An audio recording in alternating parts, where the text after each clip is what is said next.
Ya,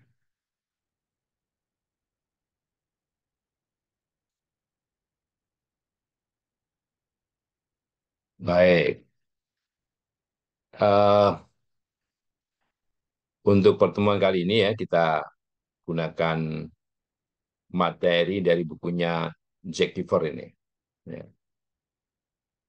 Nah, di bagian pertama kalau kita di bab pertama kalau kita lihat ini hanya satu dua halaman, hanya beberapa halaman saja yang menyatakan bahwa dalam teori statistik atau statistik inference ini ya dikatakan bahwa eh, problem yang eh, tipikal itu problem biasanya dalam teori peluang itu adalah dikatakan di sini mengikuti bentuk ini. Jadi eh, kalau sudah belajar teori peluang kan itu ada ruang sampel atau ya ruang contoh, kemudian hanya ada tambahannya saja dalam peluang itu ada fungsi peluangnya itu sudah disebutkan. Itu permasalahan dalam teori peluang. Dalam permasalahan statistik ya, permasalahan statistik itu eh, fungsi atau hukum peluangnya itu bisa saja tidak disebutkan. Kalau dalam teori peluang kan disebutkan, misalnya sebagai teladan di sini, eh, kalau kita punya contoh acak berukuran N. Jadi ini notasi ya, kalau X1 titik titik titik XN itu notasi bahwa ini masing-masing ini sampel atau contoh, contoh acak.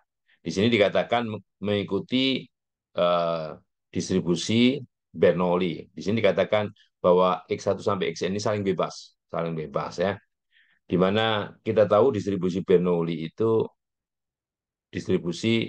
Bernoulli itu adalah suatu tindakan yang hanya menghasilkan dua macam keluaran. Di sini keluarannya sebut saja eh, satu dan nol, ya, satu dan nol. Jadi peluang untuk X sama dengan satu, ya. Ini I-nya itu kan menunjuk peristiwa keberapa, jadi tindakan keberapa, ya. Itu sama dengan P. Sehingga peluang X sama dengan nol, kalau dikatakan ini sukses, sama dengan satu itu sukses, maka sama dengan nol ini tidak sukses. Karena hanya ada dua. Ya. Nah, eh, biasanya permasalahannya berkaitan dengan bagaimana menghitung peluang, peluang suatu peristiwa, peristiwa. Jadi karena setiap tindakan itu bisa dinotasikan dengan satu dan nol, satu merepresentasikan sukses atau berhasil, nol itu tidak berhasil atau gagal. Sehingga uh, jumlah XI, kalau ini X1 sampai XN ini dijumlahkan, yang notasinya sama dengan jumlah XI I dari 1 sampai N sama dengan R di sini, R ini adalah sebuah bilangan. Kalau masing-masing X ini semuanya nol yang diamati, maka jumlahnya nol. Kalau X ini semuanya satu, maka jumlahnya N. Maka R ini akan bernilai di antara 0 dan R. 0 dan N, sorry. R-nya bernilai dari 0 dan N. 0 itu gagal semua, 1 N berhasil semua ya. Nah, sehingga eh, peluang, ya, fungsi peluang yang dimaksud itu ya kalau yang ditanya adalah peluang banyaknya berhasil sama dengan R, ya. Jadi R itu kan banyaknya berhasil. Berhasilnya nol artinya nggak pernah ada yang berhasil. Berhasilnya N berhasil semua. Itu sama dengan kombinasi R dari N, P pangkat R kali 1 min P pangkat N min R ini yang kita kenal ini adalah eh, fungsi kepekatan peluang dari binomial. Ya. Nah, kalau permasalahan statistik itu eh, di sini dikatakan bahwa ya peluangnya itu bisa saja eh, ada beberapa ini ya dari permasalahan statistik.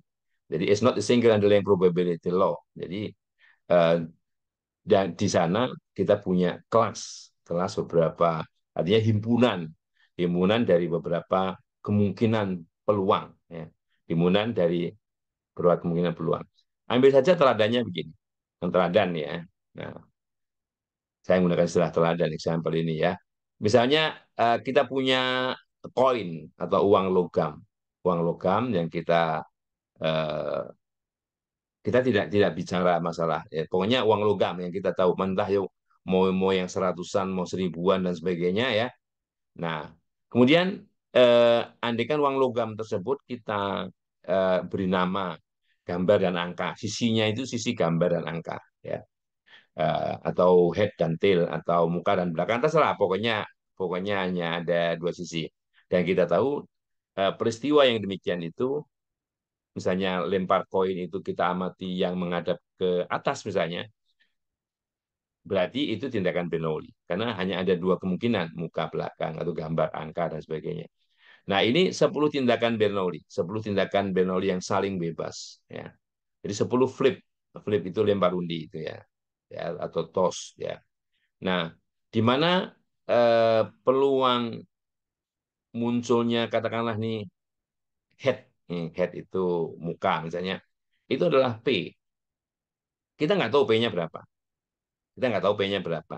Nah, permasalahannya itu di sini adalah kita mau menebak. Nah, itu ya awalnya awalnya gitu. Awalnya menebak, mengira-ira P-nya itu berapa ya untuk yang berlaku yang mungkin untuk tindakan yang kita lakukan itu ya. Nah, 10 kali lemparan. Nah, P-nya yang jelas P-nya di antara 0 dan 1. Karena P itu adalah peluang ya, P itu adalah peluang. Nah, sehingga kalau kita lihat outcome ya, luaran dari percobaan tersebut ini yang hanya kita amati hanya head tail, muka belakang atau gambar angka ya. Nah, dari yang jelas informasi yang ada di situ hanya peluang munculnya gambar, peluang munculnya head itu P. Berarti sebaliknya satu min P ya, satu min P. Nah, yang pas nilainya berapa itu nanti kita lihat ya. Nah, eh, karena begini, dengan metode apa yang disebut dengan guessing ini ya, kita awalnya guess itu nebak-nebak ya. Nah, kita ke bab berikutnya. Saya bilang ini bab pertama itu hanya pengantar sedikit sekali ya.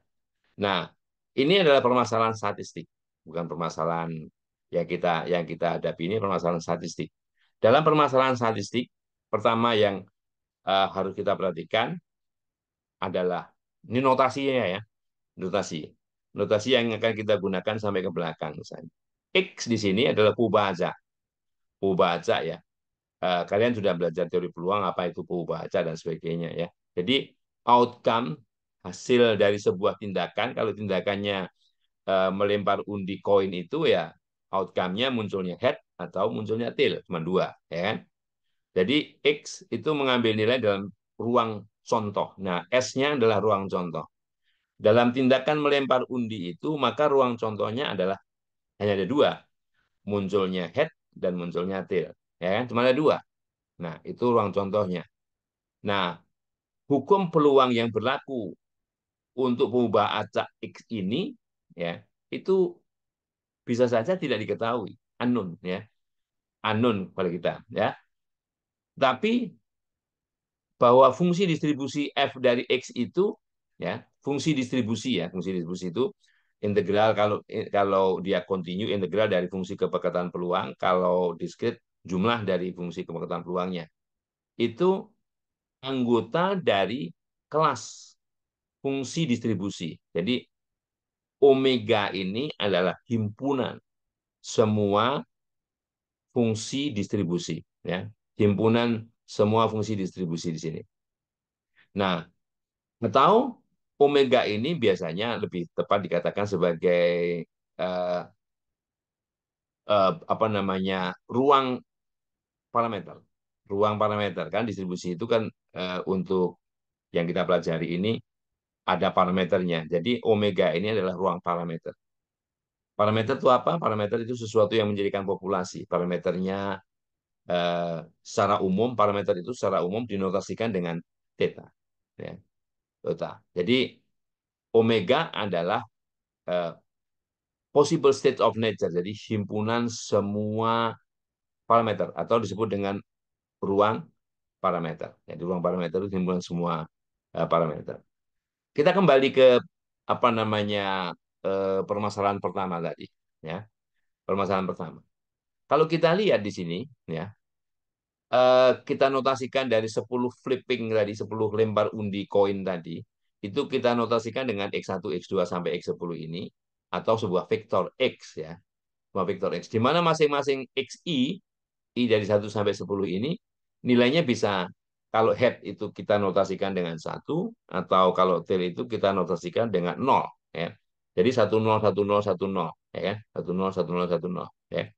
Oleh karenanya, karena setiap tempat ini ada dua kemungkinan nilai bisa berhasil 1 atau gagal 0, maka di sini ada 2, di sini ada 2, di sini ada 2. Karena ada 10, maka jumlah semua kemungkinan dari anggota, ya, S adalah ruang contoh. Itu adalah 2 pangkat 10. Ya, ya. 2 pangkat 10. Itu yang mungkin dalam teori peluang disebut dengan sigma algebra. Sigma algebra itu ini di sini ada anggotanya ada 2 pangkat 10, ya, 2 pangkat 10. Nah, kelas dari semua kemungkinan fungsi sebaran tersebut atau fungsi peluang tersebut, ya, itu eh, di sini dikatakan bahwa semua fungsi sebaran di mana XI itu saling bebas dan identik, menyebar bebas identik. Bebas artinya eh, tindakan kedua tidak dipengaruhi oleh tindakan pertama, tindakan ketiga tidak dipengaruhi oleh tindakan dengan sebelumnya dan sebagainya, itu bebas, ya. Sedangkan identik, identik itu artinya masing-masing ini memiliki fungsi kepekatan peluang dengan parameter yang sama. Di sini misalnya theta adalah peluang berhasilnya. Mau berhasil di tempat pertama, kedua, ketiga, atau pengambilan yang ke-10 ini sama peluangnya untuk berhasil yaitu theta. Sehingga untuk gagalnya 1 min theta, ya. Nah, jadi eh, bisa saja dengan nyaman itu ya, it's convenient untuk mengatakan bahwa fungsi sebaran yang dilabel dengan theta itu misalnya katakanlah kita nebak saja, oh, oke, tetanya sepertiga, nggak masalah, tetanya sepertiga, ya.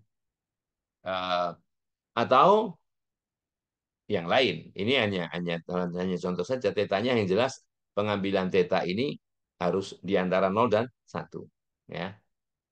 Nah, ini yang jelas kenapa mengambil sepertiga dan sebagainya itu pas tentunya ada alasannya, ya. Itu ada alasannya. Kita lihat teladan berikutnya, ya. Penjelasan berikutnya, ya. Nah, dalam permasalahan statistik yang kita hadapi tadi, kita punya notasi-notasi bahwa X itu, ya, X itu Pubaca yang memiliki fungsi kepekatan peluang dengan parameter tertentu, dan parameter tertentu tersebut berada dalam ruang parameter yang namanya omega, ya. Ya. Oke.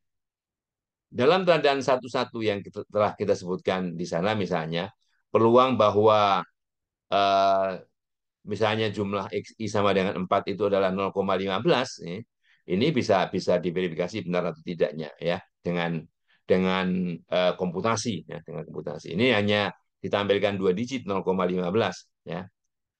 Kan kombinasi, kalau ini sama dengan R-nya, R banyaknya sukses itu 4, ya berarti kombinasi 4 dari 10 kali berapa peluangnya, ya. Peluang yang dipakai P, ya, pangkat 4 kali 1 min B pangkat 10 min 4 gitu, ya. Nah, tapi secara umum bunyinya begini, kalau A itu adalah sebuah peristiwa, ya. A ini peristiwa, ya. Kemudian untuk menghitung peluang suatu peristiwa A ini tergantung ini distribusinya. Distribusi yang dipakai, ya, dipakai dalam perhitungan itu atau sering disebut dengan dinotasikan dengan F0 sebagai subscript atau theta 0. Theta 0 itu umumnya kalau dalam pengujian nilai parameter yang dinyatakan di dalam hipotesis 0, ya. Apabila hipotesis 0 benar, katakanlah begitu, ya. Ya. Nah, jadi ini bunyinya, kalau notasi ini bunyinya adalah peluang peristiwa A ini berapa kalau fungsi peluang atau fungsi sebaran peluangnya itu F-nya itu sama dengan F0 ya, sama dengan F0 atau nilai parameternya adalah theta 0. Nah, gini ya, nilai parameter theta 0. Jadi misalnya permasalahan ini jumlah XI sama dengan 4 itu berapa ya? Peluang jumlah XI atau jumlah berhasil dari 10 tindakan itu sama dengan 4 berapa? Nah, ini tadi sudah disebutkan di awal, ini kombinasi R dari N, kombinasi 4 dari 10 kali peluang berhasilnya berapa? Theta. Pangkat banyaknya berhasil, 4. Berarti ini peluang tidak berhasil, 1 min theta, kali banyaknya, pangkatnya itu banyaknya tidak berhasil. Nah, kalau dari 10 itu berhasilnya 4, berarti tidak berhasilnya 6. Itu ya. Oke. Nah, notasinya boleh pakai P kecil atau mungkin F. Nah, biasanya ini konsistensi saja dalam beberapa buku dibedakan antara pengubah acak itu diskrit atau kontinu ya. Misalnya diskrit pakai P, kontinu pakai F kecil ya gitu ya. Nggak masalah. Itu eh, yang jelas kalau notasinya kecil itu kepekatan peluang, kalau besar sebaran, sebaran peluang. Nah, ya. Oke. Jadi secara umum karena tetanya itu tidak disebutkan berapa tetanya itu, maka kalau kita gunakan notasi P kecil sebagai fungsi kepekatan peluang, maka peluang ya di sini berhasil 4. Ini pembacanya namanya Y. Pembacanya nama Y, parameternya theta. Parameter theta. Jadi theta itu adalah parameter peluang sukses. Peluang munculnya head misalnya. Kalau ini munculnya head, berarti ini munculnya bukan head 1 min theta ya. Itu bisa dituliskan begini. Ya, bisa dituliskan begini. Nah, uh, bentuk umumnya untuk binomial n-nya 10, parameternya theta. Nah, cara lain mengekspresikan dari distribusi itu adalah apa yang disebut dengan nilai harapan. E itu singkatan dari ekspektasi, expectation. Jadi expectation itu harapan, harapan ya. Nilai harapan itu, ya nilai harapan itu didefinisikan sebagai, ya, kalau karena di sini ini sudah merupakan fungsi dari pembaca. Ini nilai harapan ya, gx ini yang kita cari nilai harapan dari fungsi x, gx ya, ya g fungsi x ya. Boleh pakai f0, boleh pakai theta 0. Ini artinya f0 atau theta 0 itu adalah uh, fungsi kepekatan peluang dengan parameter theta 0 yang kita pakai, theta yang kita pakai ya. Ini nilai harapan. Nah, oke. Atau varian, varian dari fungsi apa namanya? Fungsi pembaca ini gx ya. Kalau gx ini sama dengan x, kalau gx ini sama dengan x saja, yaitu apa namanya nilai harapan dari X saja, yaitu tidak lain adalah rata-rata terboboti. Kalau GX ini sama dengan X saja, varian ya varian X-nya saja ya, varian X saja. Nah, untuk apa namanya GX sama dengan X ya, untuk GX sama dengan X, kita ganti GX-nya sama dengan Y ini, GX sama dengan Y ya. Nah, eh, dengan distribusi sebagaimana tertera di sini, ini adalah distribusi dengan fungsi kepekatan peluang distribusinya namanya binomial ya. Distribusinya namanya binomial. Dengan kepekatan peluangnya secara umum kombinasi R dari N theta pangkat R kali 1 min theta pangkat N min R ini atau X ini tentunya di minggu lalu sebagai tugas kan. Nah, itu nilai harapannya sudah diketahui kalau binomial nilai harapannya adalah NP. Kalau N-nya 10, P-nya peluangnya adalah theta, maka nilai harapannya adalah 10 theta. Sedangkan varian dari Y ini adalah NPQ. NPQ, N-nya 10, P-nya theta, Q-nya adalah 1 min theta. Nah, jadi dari mana ini? Nah, kalau buat ringkasan dari distribusi-distribusi yang ada sebagai tugas minggu sebelumnya, pasti sudah tidak asing lagi begini. Baik, kita lanjutkan. Oke, kalau ada pertanyaan di tengah jalan silakan tanya ya. Ini eh, repot kalau kalau ngantuk hilang ini. Ya. Oke. Berikutnya ya. Ini pendekatan lain dari apa namanya sisi teori keputusan ya. Di sini ada notasi D. D itu singkatan dari decision. Decision keputusan. Keputusan ya. Jadi D ini adalah ruang keputusan. Ruang keputusan, himpunan, ruang itu anggap saja himpunan.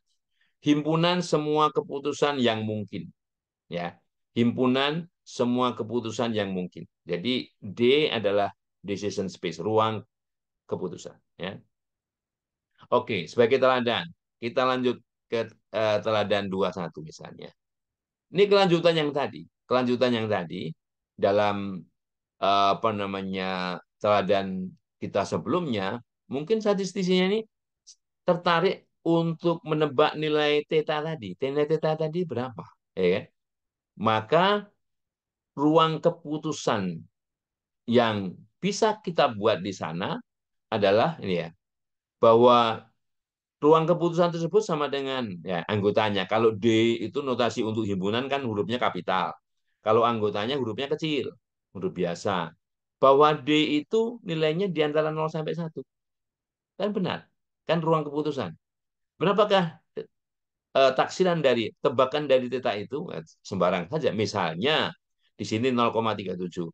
Ini berarti bahwa tebakannya theta tersebut bernilai 0,37. Kan cuma nebak, ya. Cuma nebak, ya. Jadi kita masih menggunakan guessing method namanya. Guessing method, guess itu nebak, ya.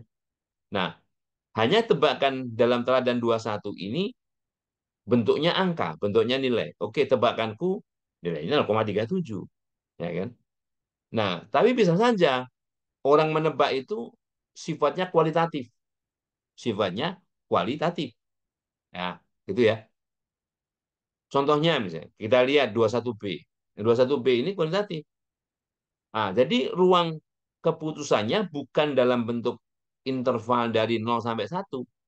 Jadi cuma D1, D2, D3. Misalnya cuma 3 misalnya. Lebih dari ini bisa. Atau kurang dari ini juga bisa. Gitu. Misalnya, D1 itu fair. Fair itu seimbang. Oke. Jadi koinnya seimbang. Jadi pertanyaannya sudah agak lain, tidak mengatakan masalah tetanya berapa, tapi masalah koinnya tersebut itu seimbang apa enggak misalnya, atau gimana seimbang atau tidak misalnya. Oke, D1 seimbang misalnya. D2 D2 itu bias, bias terhadap muka, head gitu ya. D3 bias terhadap tail. Nah, jadi bentuk fungsi decision-nya, fungsi keputusannya itu bisa beda-beda tergantung apa yang mau dilihat. Kalau di sini melihat mencari nilai dari tetanya, kalau di sini bukan tetanya tapi lebih ke uh, walaupun secara secara implisit juga juga menyatakan bahwa oke, tetanya itu setengah misalnya, teta setengah kalau koinnya seimbang. Nah, kalau koinnya tidak seimbang, bias ke head, tetanya lebih dari setengah. Dan di sini D3 kurang dari setengah. Jadi gitu. Ya. Jadi D adalah himpunan semua keputusan, ya. Himpunan semua keputusan. Nah, jadi enggak tidak harus 3, 2 juga bisa. Misalnya seimbang sama tidak seimbang, selesai. Jadi keputusannya apakah koinnya seimbang atau tidak. Seimbang berarti tetanya sama dengan setengah, tidak seimbang tetanya tidak sama dengan setengah, ya. Jadi kita menggunakan pendekatan ini. Jadi sudah uh, ada beberapa notasi, ya. X adalah pembaca, ya. X adalah pembaca, kemudian S adalah ruang contoh, ya. Omega adalah ruang parameter, ya. Dan D adalah ruang keputusan, ya. Ruang keputusan.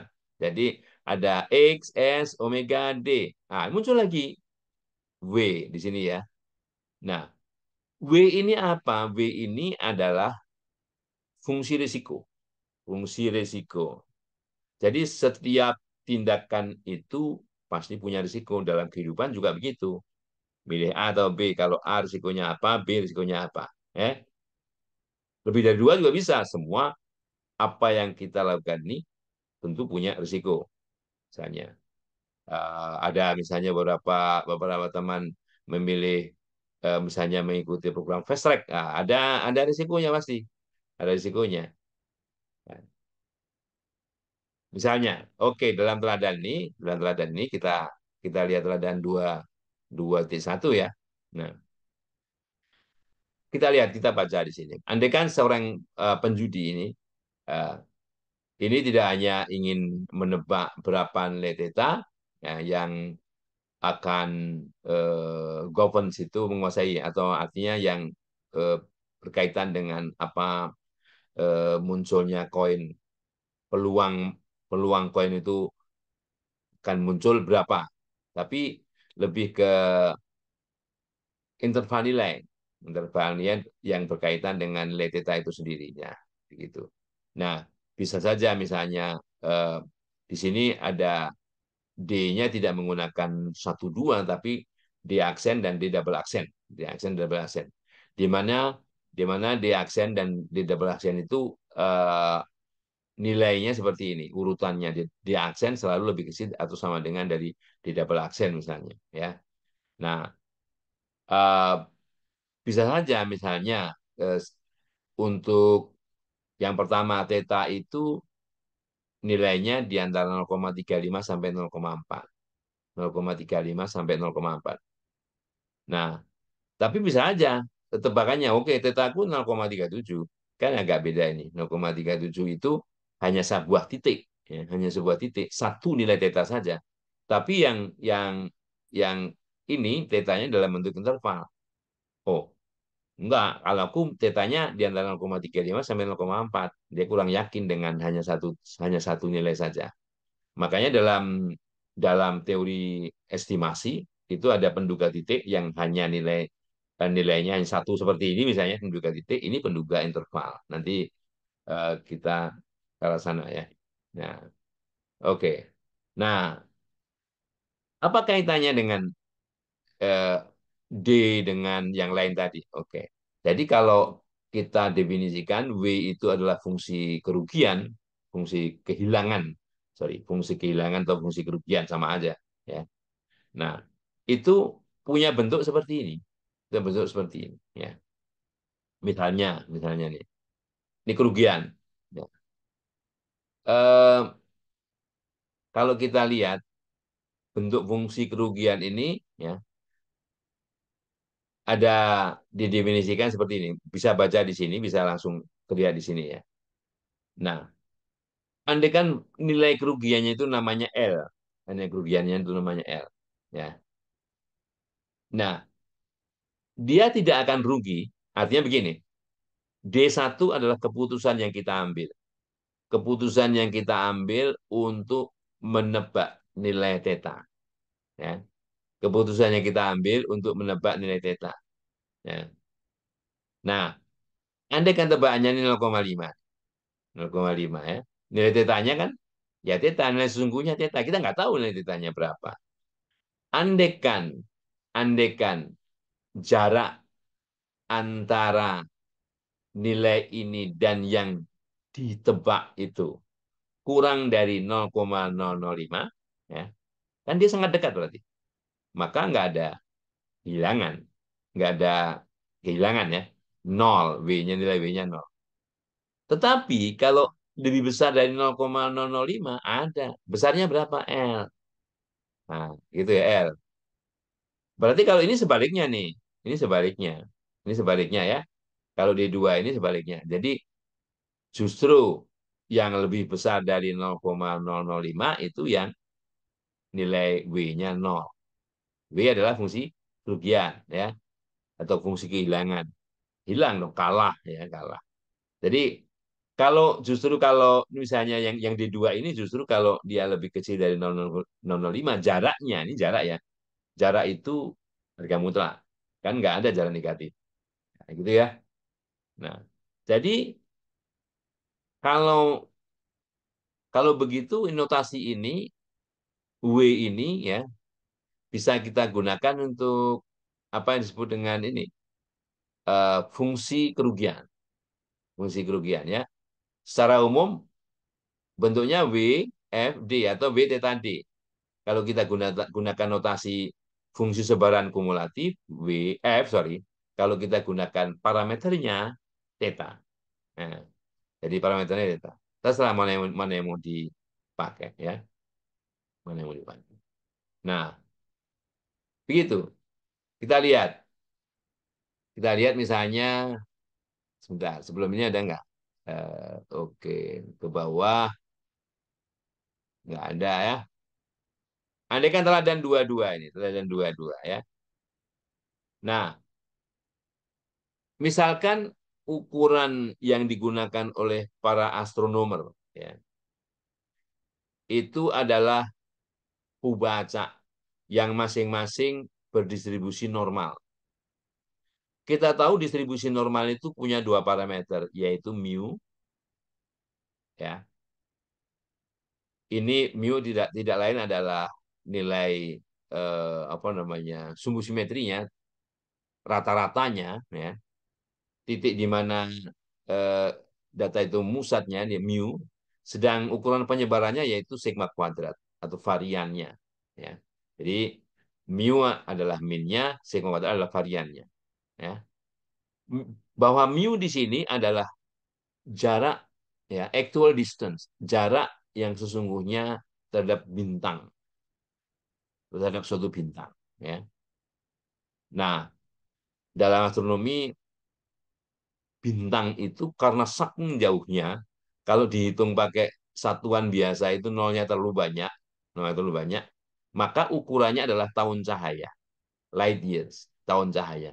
Bisa dibayangkan misalnya yang dimaksud dengan satu tahun cahaya itu berapa? Satu tahun itu 365 hari. Kali satu hari itu 24 jam. 24 jam itu sekian menit, sekian detik. Ya, satu jam itu 3.000 misalnya berapa detik ya. Nah, padahal satu detik cahaya itu bisa berjalan 300.000 kilometer. Nah, bisa bayangkan ya.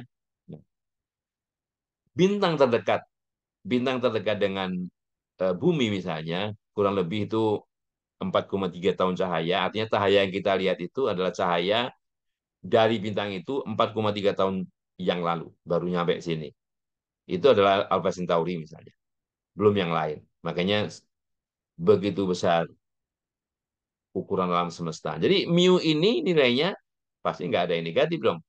Mu kan mu kan secara teori mu ini memang bisa dari minta hingga sampai menuju plus hingga ya. Nah, tapi di sini ada notasi yang kita gunakan. Sedikitnya sama dengan lebih besar atau sama dengan H ya. Sedang varian yang kalau tidak ada kuadratnya itu namanya standar deviasi ya, standar deviasi. Varian positif dan standar deviasi kita ambil nilai positifnya meskipun misalnya kalau X kuadrat sama dengan 25, X kan bisa min 5 bisa plus 5, tapi yang kita ambil adalah yang plusnya karena ini adalah ukuran penyebaran. Nah, ukuran penyebaran itu tidak ada yang negatif. Jadi sigmanya itu juga positif ya. Nah, jadi keputusan yang diambil di sini D-nya adalah D sedemikian rupa sehingga nilai D tersebut setidaknya sama dengan H. Andaikan D ini sama dengan 100.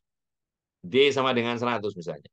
Berarti dugaan kita rata-rata ya, jarak sebenarnya jarak sebenarnya dari bintang tersebut adalah 100 tahun cahaya.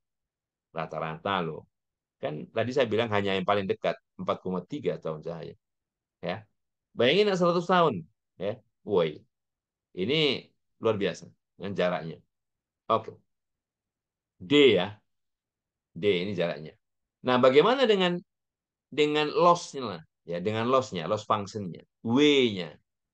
W-nya di sini ya, karena informasi yang kita dapatkan di sini adalah yang berkaitan dengan jarak ya, mu ya, jarak terhadap titik pusat misalnya. Nah, maka bentuk dari fungsi loss ini, fungsi kerugian ini, itu bisa saja harga mutlak dari mu dikurang D. Ini harga mutlaknya karena fungsi kerugian ini W ya, loss function ini bentuknya bisa harga mutlak atau absolut, bisa kuadratik. Mu dikurang D kuadrat. Ya. Bisa juga yang lain. Nah, asalkan dia harus memenuhi syarat bahwa misalnya yang disebut dengan fungsi kerugian itu bentuknya harus seperti apa. Ya. Tapi umumnya yang dipakai adalah seperti itu. Nah, atau modifikasinya begini misalnya. Dua, kalau mu-nya lebih besar atau sama dengan D, maka W-nya sama dengan 2 dikalikan mu dikurang D. Karena kan mu dikurang D ini positif. Jadi yang jelas tidak bernilai negatif. Ya, tidak bernilai negatif. Oke, ya. Nah, kalau D-nya lebih besar dari mu, ya nilainya D min mu. Ini, jadi tetap saja mau di bawah mau di atas ini tergantung kondisi apakah mu lebih besar atau sama dengan D atau lebih kecil atau sama dengan D. Nah, oke. Nah, ini teladan-teladan yang lain dalam dalam apa namanya eh, buku ini, misalnya teladan 2, 3 dan sebagainya, itu bisa bisa lihat dibaca sendiri ya. Nah, jadi misalnya ini biasanya ada dalam teori keputusan, decision theory. Ya. Misalnya ini ada keputusan, ini keputusannya ya. Eh, dalam pengambilan keputusan, kalau baca di sini ada dua, D1 dan D2. Ya. D1 dan D2. Ya. Oke, D1 itu apa, D2 itu apa? Eh, lihat. Oke. D1 memberikan refund ya, memberikan refund $25 sebagai garansi dan akan menerima nothing ya. Will receive nothing itu ya tidak akan menerima berarti ya. Sedang D2-nya akan menerima $18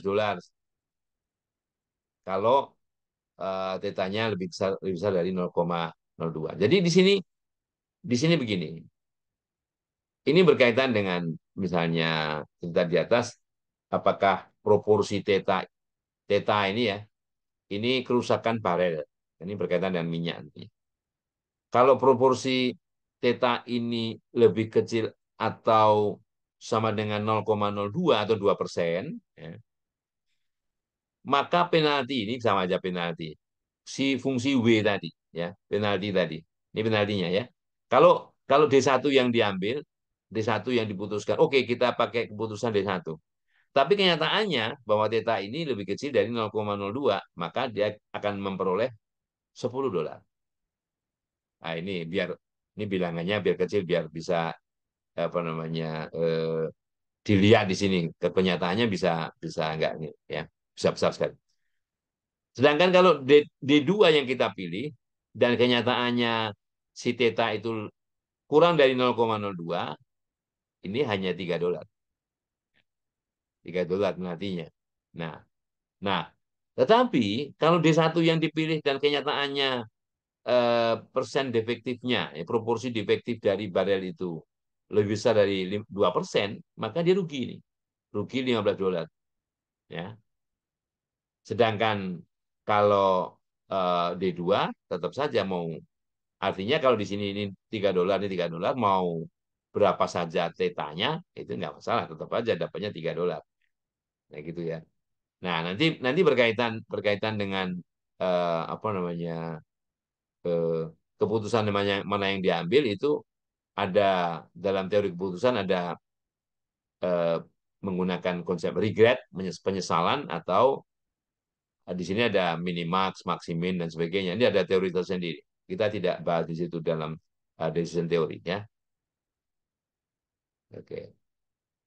Nah, ini misalnya ya. Kalau regret ini kalau fungsi apa namanya menggunakan konsep regret. Regret itu menyesal, menyesal. Ini ada yang baru masuk. Nah, oke. Nah, kita lihat kembali ke teladan 21A yang ada di sini ya. Nah, di sini kita uh, jadi permasalahan tadi kita formulasikan dalam bentuk matematiknya. Jadi dalam teladan 11A kita melempar undi ya, melempar flipping coin ya sebanyak 10 kali. Sebanyak 10 kali. Nah, andaikan di sini 1, 2, 3, 4 ini adalah keputusannya. Keputusan pertama adalah menggunakan oke, okay, banyaknya ini kan artinya banyaknya yang kita hitung adalah banyaknya berhasil. Karena XI ini nilainya hanya kemungkinan 0 atau 1. Ya. Sehingga total ini bisa bernilai 0 kalau XI itu 0 semua, bisa bernilai 10 kalau XI ini 1 semua. Nah, setelah itu baru dibagi 10, artinya rata-rata. Ini rata-rata ya, ini proporsi. 10 ini karena banyaknya flipping, banyaknya tindakan kita melempar undi. Nah, ini adalah artinya statistik ya. Kita mau menganalisis bahwa T itu T itu adalah prosedur statistik ya, prosedur statistik. Jadi ada X, ada S, ada omega, ada D, ada W, ada T kecil. Ya, T kecil itu adalah prosedurnya, prosedur statistik. Jadi yang kalau kita formulasikan dalam rumus statistik itu seperti ini, ya. Oke. Yang kedua ini bahwa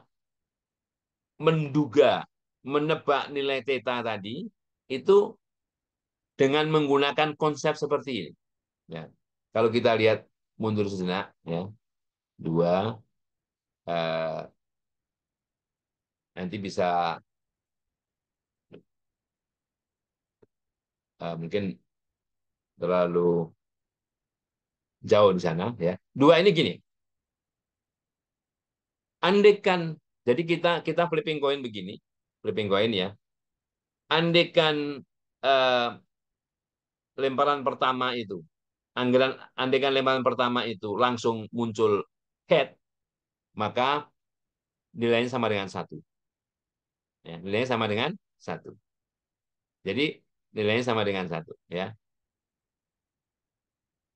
Andaikan yang kedua, yang pertama bukan head, yang kedua baru muncul head, nilainya 1/2.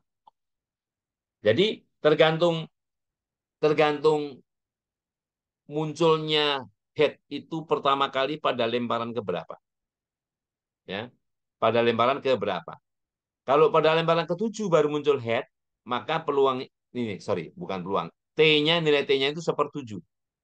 1/7. Jadi ya, makanya ini didefinisikan seperti ini. Kalau nggak ada yang muncul, nilainya 0. Ya. Jadi XJ sama dengan 1. J sama dengan 1. Kalau ini mestinya eh, artinya pada tindakan ke 10. Ya. Ya. Oke, ada yang 10. Jadi kalau kalau apa namanya jadi J-nya ini kalau kalau ini sebelumnya ya, sebelumnya itu belum pernah ada head. Ya, kan X1, X2, X3 misalnya X1 sama dengan 1. Berarti ini kan nggak ada. Ini nggak ada, ya. Maka 1/1. Kalau yang kita dapatkan di sini misalnya sampai X1, X2, X1 bukan head, X2 bukan head, X3 baru head, maka ini 1/3. Gitu ya. Jadi ini kira-kira munculnya head itu pertama kali pada tindakan keberapa. Nah, yang ketiga, ini nggak peduli. Pokoknya pokoknya dari 10 itu banyaknya berhasil itu ganjil apa genap. Nah, kalau banyaknya yang berhasil itu ganjil, Ganjil ya, ini banyak banyak berhasil. Kan? Kan jumlah dari XI itu ganjil, maka nilai prosedur statistiknya itu pi per 8. Pi per 8. Sedangkan kalau jumlah head-nya itu genap, maka nilai T-nya 2/3. Ya, itu prosedur ketiga. Prosedur keempat ini artinya berasumsi bahwa koinnya fair, koinnya seimbang. Oke. Jadi T-nya sama dengan setengah. Ya, T-nya sama dengan setengah. Ada ya? Jadi ini tadi 1, 2, 3, 4 itu penjelasannya seperti itu. Oke. Nah, sekarang kalau kita menggunakan yang sifatnya kualitatif, maka dikatakan D1 itu fair kalau jumlah XI sama dengan 5. D2 ini bias terhadap head. Bias terhadap head ini artinya jumlah XI-nya lebih besar dari 5. Sedangkan D3 jumlah XI-nya harus lebih kecil dari 5. Ini bias terhadap tail ya atau belakang ya. Maaf agak terganggu kalau misalnya ada suara hujan ini. Di sini hujan deras. Oke. Nah, jadi seperti itu. Oke. Nah, kemudian yang berikutnya itu adalah menghitung peluang bahwa keputusan D itu akan diambil apabila prosedur T itu digunakan. Ya. PF dalam kurung seperti ini ya.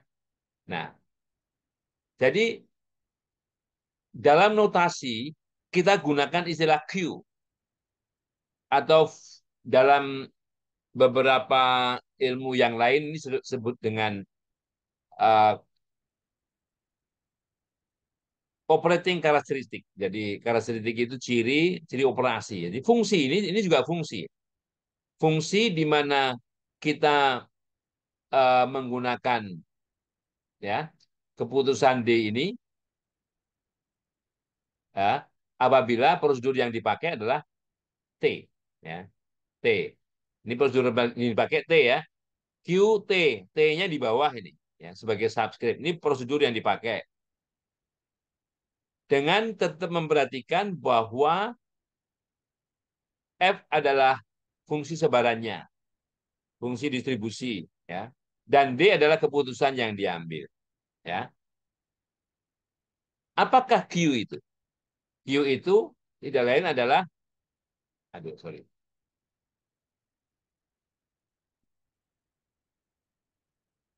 Nah, ada ya. Nah, dalam teladan 21A ya, jumlah XI ya. Itu memiliki distribusi tadi sudah dijelaskan namanya binomial ya. Namanya binomial. Binomial dengan parameter n yaitu 10 dan theta Nah, oleh karenanya kalau prosedur satu yang kita gunakan, maka kita punya Q T1 theta D ya. Di mana di sini tetap bentuknya sama binomial ya, binomial. Hanya di bawah ini R-nya adalah 10D. 10D ya. Karena D-nya di sini adalah 0, 1/10, 2/10 dan seterusnya sampai 1 ya. Oke? Nah, jadi di sini digantikan 10D, di sini 10D ya. Ini 10 min 10D. 10 dikurang 10D ya. Ingat ya D-nya kan D-nya di decision teorinya. D-nya keputusannya 0, 1/10, 2/10, 3/10 sampai 10/10. Oke. Nah, oke, itu Q T1. Nah, di sini Kenapa begitu? Oke, ya. Ini karena head pertama itu, ya, karena head pertama ini, oke, ini yang binomial nih. Nah, ini yang kedua. Yang kedua itu kan munculnya head pertama kali. Munculnya head pertama kali, ya, itu distribusinya bukan binomial, ya. Distribusinya geometrik, ya. Distribusinya geometrik. Maka QT2 di sini, QT2 di sini mengikuti hukum seperti geometrik, ya. Oke, jadi D-nya kan bisa 1,5, sepertiga, sampai 1/10. Nah, atau D-nya sama dengan 0 kalau yang muncul adalah tail semua. Ini seperti, ya, saya tidak bilang geometrik, tapi seperti. Jadi untuk D 1,5, sepertiga, sampai 1/10, ini fungsi statistiknya. Ya, ini prosedur statistiknya.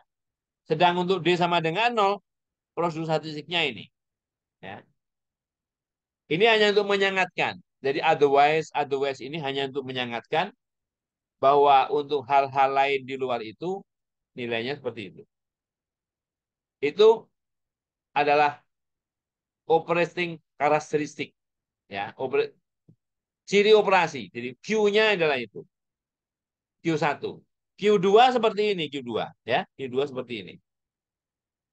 Oke, nah Q4 itu nilai Q-nya sama dengan 1. Ya, nilai Q-nya sama dengan 1. Ya. Kan cuma satu keputusan, yaitu pokoknya theta sama dengan setengah. Jadi Q-nya 1. Ya, Q-nya 1. Oke, ya. Oke. Ada pertanyaan mungkin?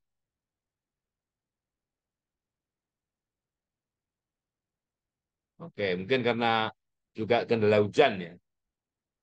Oke. Nah, ini kalau kalau kita menggunakan yang kualitatif, ya. Ini yang fair, ini yang bias bias terhadap head, ini bias bias terhadap tail, bias terhadap tail, ya. Oke. Jadi kalau kalau fair ini kombinasi 5 dan 10, ini theta pangkat 5, 1 min theta pangkat 5. Oke. Oke. Kita lanjut. Nah, ya. Oke.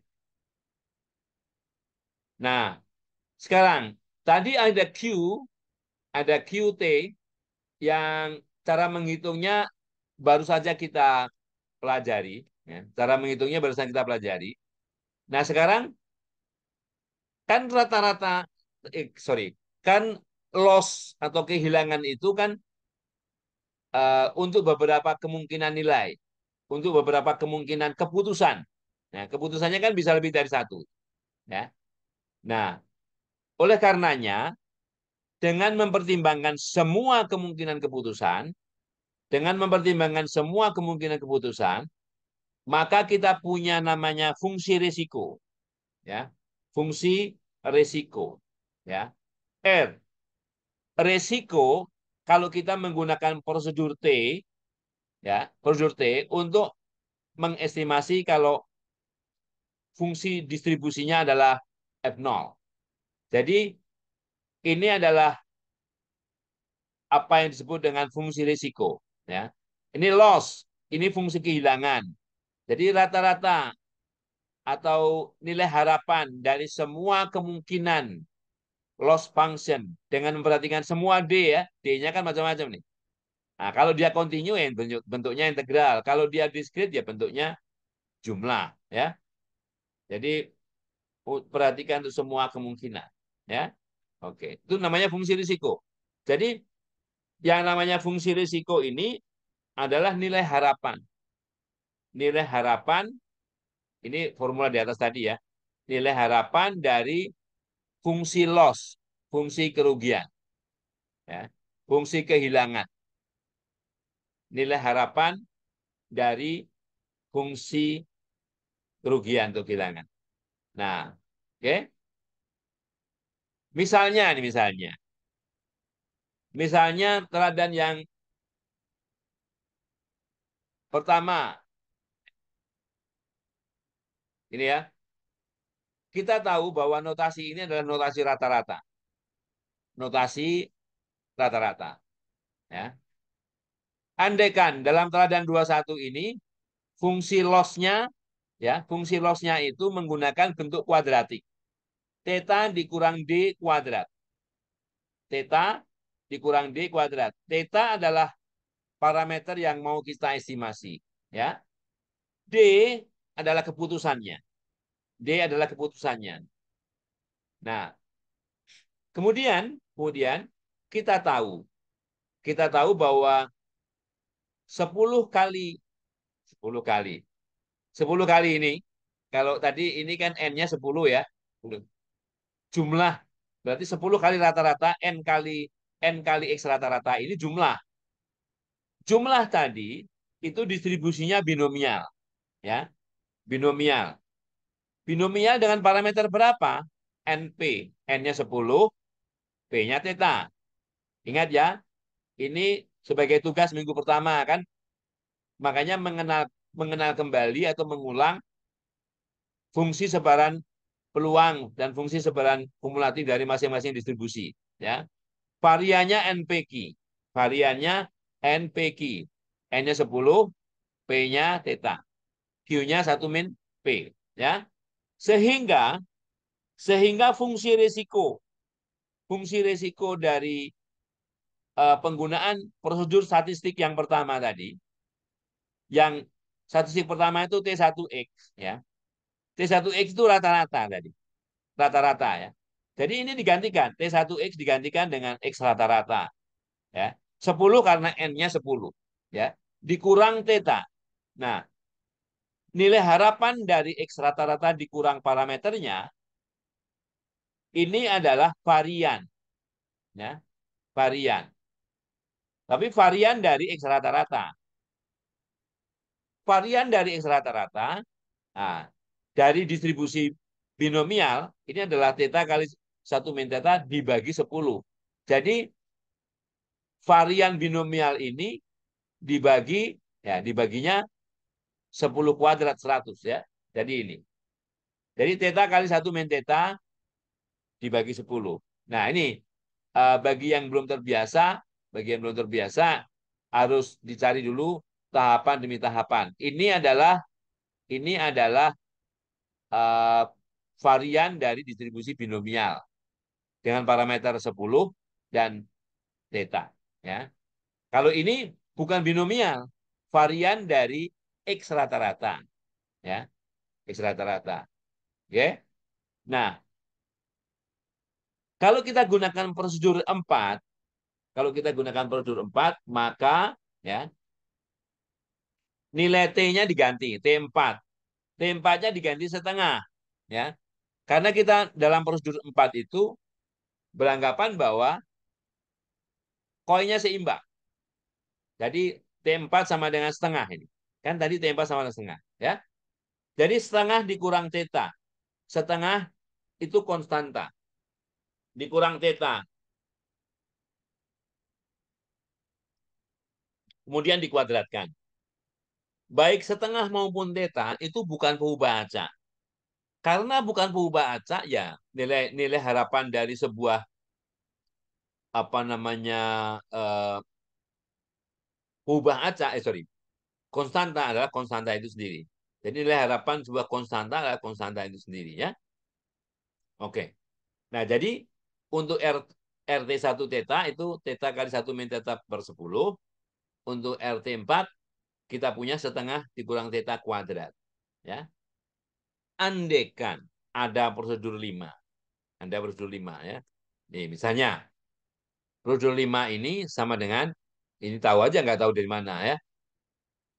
Nah, ini T5 itu berdasarkan hanya pada 6 lemparan dengan mengabaikan ke lemparan berikutnya. Jadi jumlahnya hanya sampai 6 aja yang dijumlahkan.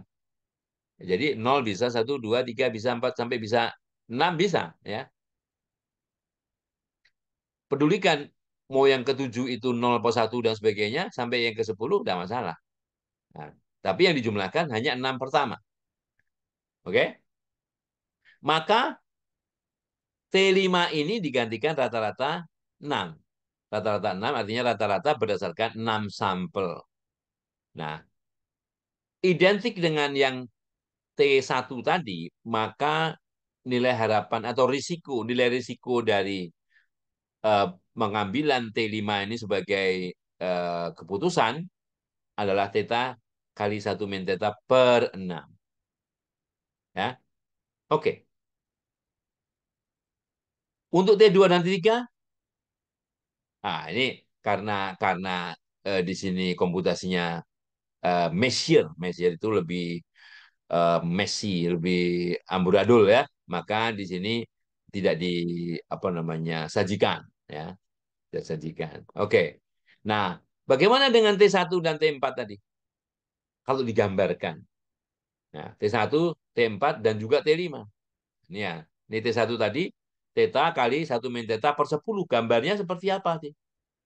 Kemudian yang kedua, setengah dikurang theta kuadrat. Ya. Ingat ya, bahwa theta itu nilainya dari 0 sampai 1. Theta ini nilainya dari 0 sampai 1. Sehingga kalau digambarkan, nih kalau nggak bisa gambarnya, silakan pakai alat bantu. Misalnya, masuk saja www.desmos.com. Nah, nanti bisa minta tolong dia gambarin. Cuman skillnya, skalanya harus disesuaikan. Ini kan skala bikin sendiri. Misalnya dari ini sampai sini aja seperempat ya. Kemudian dari ini sampai sini setengah. Kalau kalau dibikin ini panjangnya seperempat, ini setengah kan. Ya, jadi ini skala untuk sumbu aksis, sumbu theta dan sumbu risiko ini nggak sama. Tapi kira-kira bentuknya posisinya seperti ini. Jadi ini T1 nih. Ini T1 ya. T1 itu melengkung seperti ini. Melengkung menghadap ke bawah ya. Sedang T4 menghadap ke atas ya. Kan setengah min. Ya, setengah min theta kuadrat ya sini ya. Kalau theta setengah, ya setengah min setengah kuadrat dan 0 sini ya. Ya, jadi gini. Sedang ada tambahan T5 tadi. T5 ini adalah theta kali 1 min theta per 10. Ini theta kali 1 min theta per 6. Theta kali 1 min theta per 6. Ini setengah dikurang theta dalam kurung kuadrat. Ya, dalam kurung kuadrat. Nah, kalau kita lihat, terus dari ketiga prosedur ini, T1, T4, T5 ini, prosedur mana yang kita pilih? Kita milih prosedur yang risikonya paling kecil. Ya, yang risikonya paling kecil. Paham ya? Apa saja kalau kita selalu memikirkan risiko dalam setiap tindakan kita, pasti tindakan yang kita pilih itu yang risikonya paling kecil. Nah, jadi misalnya T1 dan T5 ini comparable ya. Comparable itu artinya dapat dibandingkan. T1 ini risikonya dari 0 sampai 1 ini ya selalu lebih kecil kecuali di ujung, kecuali di 0 dan 1 ya. Selalu lebih kecil daripada T5 ya. Ini theta kali 1 min theta per 10. Ini theta kali 1 min theta per 6 ya. Jadi T1 ini tentunya lebih baik daripada T5 ya. Dalam terminologi statistik bahwa T5 ini inadmissible. In itu tidak, admit diizinkan. Ini tidak diizinkan, tidak dipakai. Karena lebih buruk untuk semua ya, untuk semua kemungkinan nilai theta. Jadi T1 ini lebih baik ya. T1 ini admissible ya. Kalau T5 ini inadmissible. Admit itu diizinkan, dibolehkan ya. Gitu ya. Jadi artinya risiko risiko T5 ini ya lebih besar dari T1 untuk semua theta. Untuk semua theta di antara 0 1. Nah, terus bagaimana kalau dengan T4? Oke. T1 banding T4. Nah, kan tergantung. Di sini ya, untuk yang lebih kecil dari nilai ini ya, bahwa T1 ini lebih kecil. Ya, T1 ini lebih kecil dari T4 risikonya. Di atas di sini T1 juga lebih kecil dari T4. Ya. Sedang sedang di tengah yang dekat dengan setengah T4 lebih kecil dong dari T1. Nah, ini uncomparable nih ya. Nggak bisa dibandingkan.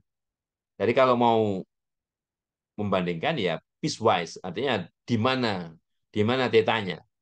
Tetanya di sebelah kiri dari nilai ini, di sebelah kanan dari ini. Oh, kalau begitu eh, teta satu lebih bagus dong.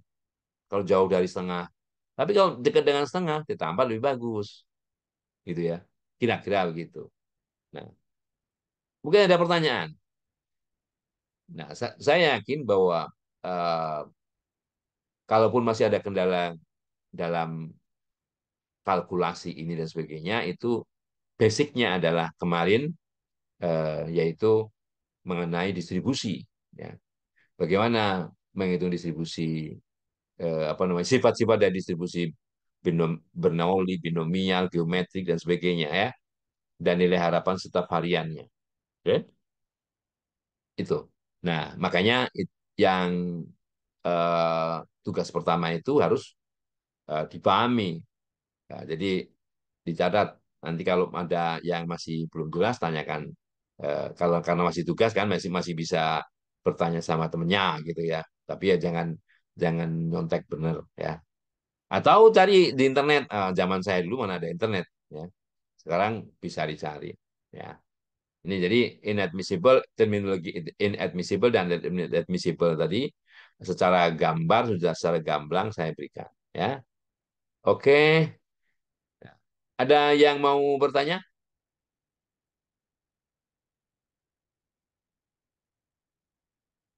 Ada yang mau bertanya?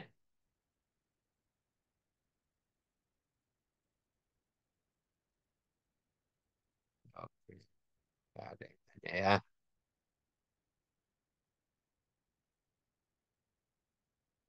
Oke, baik kalau nggak ada yang tanya, ini memang harusnya pakai tugas. Tugas ya, tugasnya 2.1 dan 2.2. Ya. Oke,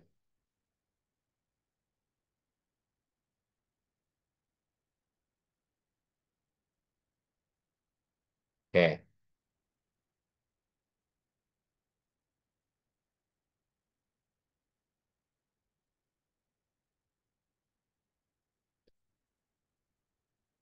Jadi 2.1 ini perhatikan, di sini hanya satu satu sampel ya. Ini satu sampel. X is a, jadi artinya satu sampel.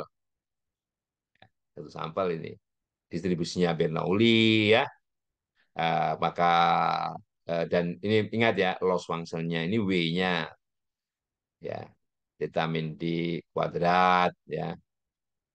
Tetanya dia 01. Ini sebutkan S-nya apa, omeganya apa, D-nya apa. Ini kayak teori peluang biasa. Kemudian andaikan ada 6 prosedur, ya, 6 prosedur nih, 1, 2, 3, 4, 5, 6, ya. T1, ini produk statistiknya, ya. T1, T2, T3, T4, T5, T6, ya. Itu nanti eh, dihitung, digambar apa namanya fungsinya, fungsi risknya. Nah, untuk menjawab misalnya inadmissible dan sebagainya, ya kan? Kan nih, ya. Oke, kan nih eh, tentukan dan buat plotnya dalam graf yang sama apa fungsi risikonya yang kayak tadi yang kayak teladan yang terakhir tadi. Jadi T1, T2, T3, T4, T5, T6 itu dalam satu plot. Ya. Untuk memudahkan ya, untuk memudahkan membuat T1 sampai T6 ini, maka tentunya ada bentuk umum ya, bentuk umum. Bentuk umumnya ini ya, A plus BX ya. Ini kan semua 1 sampai 6 itu punya bentuk umum A plus BX ini. Hanya berapa, B-nya berapa. Ya kan? Nah, cari dulu bentuk umum risiko dari A plus BX ini berapa. Setelah itu, cross-check. Untuk yang nomor tiga ini harus sama dengan ini. Theta kuadrat per 3 dikurang theta per 3 tambah 1/9. Kalau itu benar, mudah-mudahan 1, 2, 4, 5, 6 juga benar. Ya, oke. Itu satu. Ya. Kedua, kedua di sini, kalau tadi kan cuma satu sampel tuh, satu sampel. Nah, kalau sekarang sampelnya bukan satu. Makanya dibilang gini, suppose X is replaced by the vector. Secara umum bukan 10 tapi N. Secara umum N. Ya. Oke? Nah, maka sama aja, cuman di sini risikonya ini.